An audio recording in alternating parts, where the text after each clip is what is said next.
Brasil tem uma bomba relógio nas contas públicas. Não é metáfora, é matemática. Hoje o déficit da Previdência já ultrapassa 400 bilhões de reais por ano. Até 2040, segundo a FEComércio, esse número pode dobrar, 810 bilhões. E esse dinheiro vai ter que sair de algum lugar, da sua saúde, da sua escola, da sua estrada e do imposto que você paga, ou de tudo isso somado. E o pior, o governo sabe disso e ele não faz nada, porque é ano eleitoral, porque é politicamente suicida assumir a verdade. E ele mente. E porque tem muita gente recebendo privilégio que não quer abrir mão. Hoje eu vou mostrar esses números reais dessa bomba relógio e o que precisa ser feito para desarmá-la. Mas antes, nós estamos com mais de 1 milhão de visualizações por mês nesse canal. Só que quase metade das pessoas que assistem não se inscrevem no canal. Deixam passar, é grátis. Ajuda o YouTube a distribuir esse conteúdo. Portanto, se inscreva no canal, ative o sininho e ajude nesse trabalho diário. Vamos lá!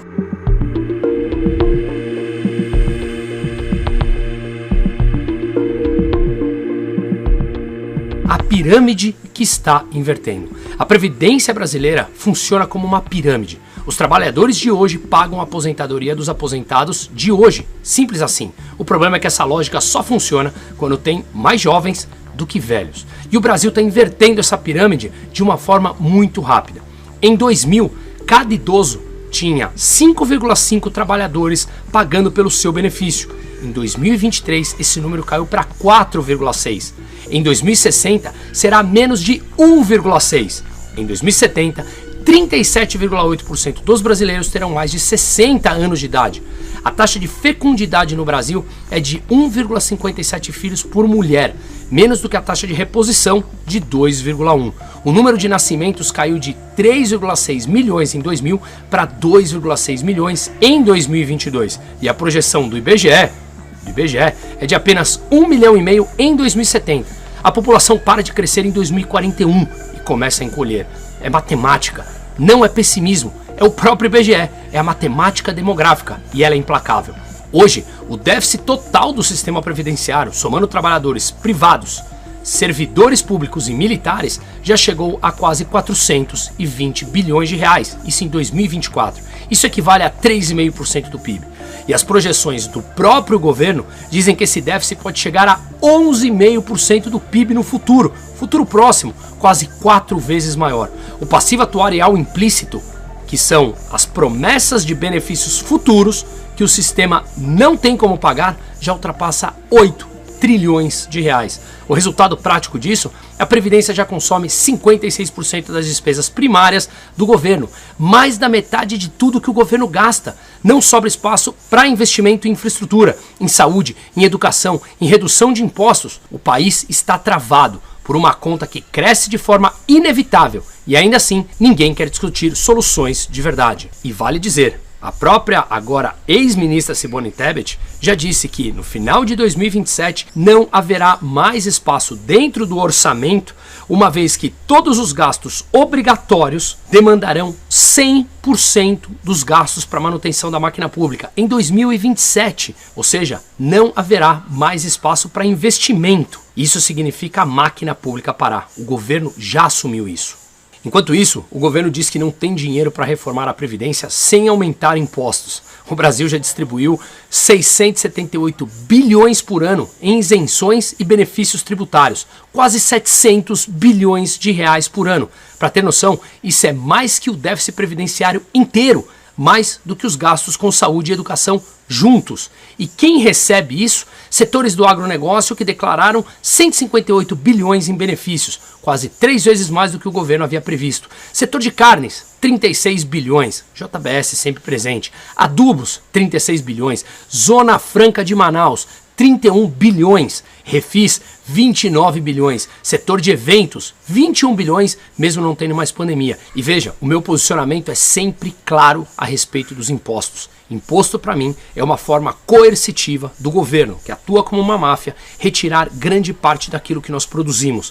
Ou seja, sem o teu consentimento, sem um contrato assinado, ele tira quase 50% do que você produz para financiar essa máquina pública inchada e ineficiente e distribuir esses benefícios tributários para setores que ele considera estratégico ou para as empresas que são as chamadas amigos do rei. Portanto, sou contra a existência de impostos. Só que se o governo continua aumentando os gastos públicos, e retira os impostos, o déficit aumenta. Com o déficit aumentando, a moeda vale menos. Você paga com mais inflação. Portanto, o que defendemos abertamente aqui é a não existência de impostos ou do mínimo possível. Para isso, o governo precisa reduzir o seu tamanho de forma brutal, para que ele não tenha que financiar os seus déficits. Caso contrário, ele continuará aumentando a sua dívida e aumentando os impostos. Precisamos sair desses benefícios aos amigos do rei.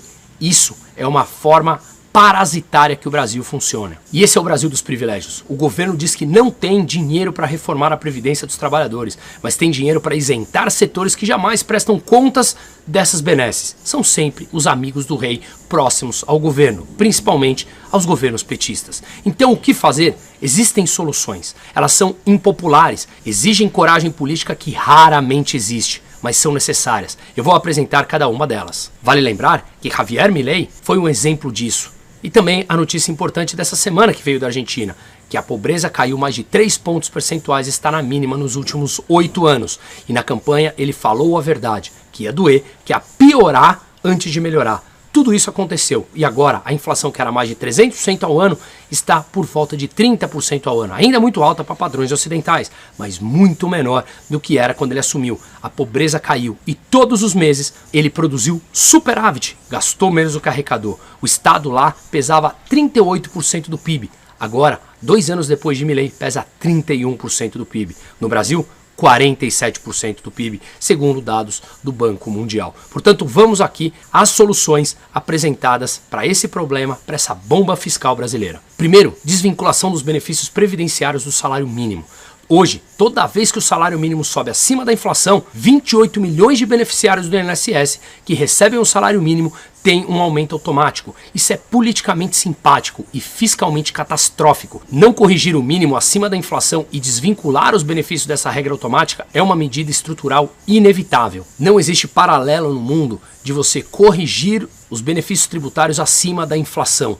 E aqui no Brasil, o salário mínimo, regra alterada pelo PT, ele corrige o salário mínimo pela inflação mais a variação positiva do PIB de 2 anos anteriores. Significa que quando sobe o salário mínimo, sobe todos os gastos do governo, aumenta o déficit, mais dívida, moeda que vale menos, mais inflação. Ele te dá 5 e toma 10 com impostos e inflação, sem que você e os velhinhos aposentados percebam. E mais, se o salário mínimo cresce pela inflação mais a variação positiva do PIB, vale dizer, o que puxa o PIB? A fórmula do PIB é consumo das famílias, mais gastos do governo, mais investimentos, mais a diferença entre importação e exportação. O governo se endivida para gastar mais, puxa o PIB, transfere dinheiro para as famílias, família consome, ele incentiva a família a consumir com juros subsidiados, com discursos populistas, ou seja, as duas principais fórmulas do PIB faz o PIB subir artificialmente. E o PIB subindo anabolizado pelo endividamento público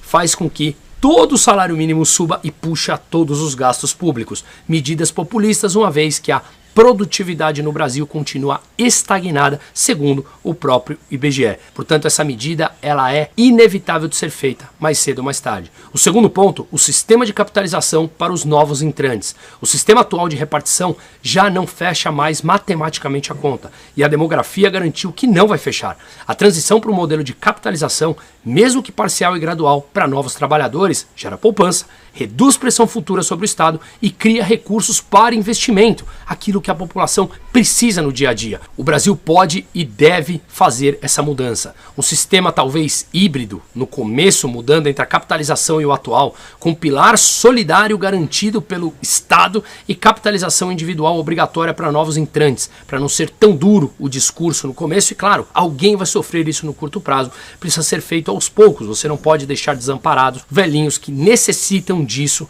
e eles não são os culpados. Portanto, mudar para a capitalização será inevitável, assim como alguns países da Europa já fizeram, o Chile já fez e o Paulo Guedes mostrava isso matematicamente. Deixe a emoção de lado, não tem mais dinheiro para isso. Terceiro ponto, fim das isenções tributárias, como eu acabei de falar, sem nenhuma contrapartida. Não dá para falar em ajuste fiscal enquanto o país distribui 678 bilhões por ano em privilégios para os amigos do rei, que nunca foram reavaliados, que nunca tiveram prazo de validade e nunca geraram o retorno prometido. Repito, sou contra impostos, mas para reduzi-los de forma estrutural, o Estado precisa diminuir de tamanho brutal e tem muito espaço para isso. Quarto, abertura econômica, desburocratização e redução de impostos para quem produz, não para quem é lobista. Mais trabalhadores formais, mais contribuintes, mais base para o sistema. A desburocratização e a abertura econômica ampliam a base de arrecadação, sem aumentar a alíquota. Mas Bruno, você não se declara libertário? Sim, sou. Sou contra a existência do Estado.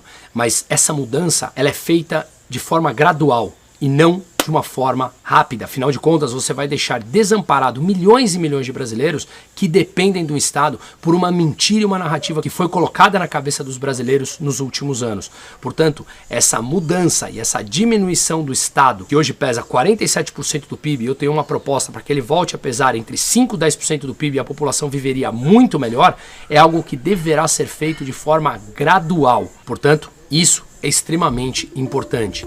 Quinto, reformas estruturais para crescer. O sistema só se sustenta com crescimento de produtividade. E produtividade não vem de gasto público, muito pelo contrário, vem de abertura econômica, mais concorrência, mais liberdade de mercado, inovação e educação de qualidade. E o Estado nunca fornece isso, uma abertura total do mercado para que novos entrantes, novas empresas, quantas forem privadas, para concorrer em um mercado altamente desburocratizado com impostos muito menores, facilitando a vida do empreendedor e melhorando a vida de todos os consumidores, que não teriam que pagar impostos nababescos para sustentar essa máquina pública e teriam mais dinheiro em suas mãos com sua própria escolha de suas próprias vidas. Portanto, a reforma da Previdência não é uma discussão ideológica, é uma discussão matemática. A pirâmide está invertendo, o déficit está crescendo, o orçamento está sufocado e o país está distraído com brigas políticas enquanto a bomba relógio segue o seu curso. A reforma de 2019 foi extremamente necessária, porém insuficiente, e o Paulo Guedes disse isso na época, não conseguiu aprovar por conta de um bando de parasitas do Legislativo. O próprio governo admite que o déficit segue crescendo e pode chegar a 4 vezes acima do nível atual. O governo atual, manipulador, cheio de narrativas e mentiroso, além de corrupto, assume isso. A solução não é simples, mas existe e é inevitável. Existe desvinculação dos benefícios do salário mínimo, transição gradual para a capitalização, fim dos privilégios tributários sem contrapartida aos amigos do rei e abertura econômica para crescer a base de contribuintes. O Brasil que não fizer essa discussão hoje vai pagar uma conta muito maior amanhã.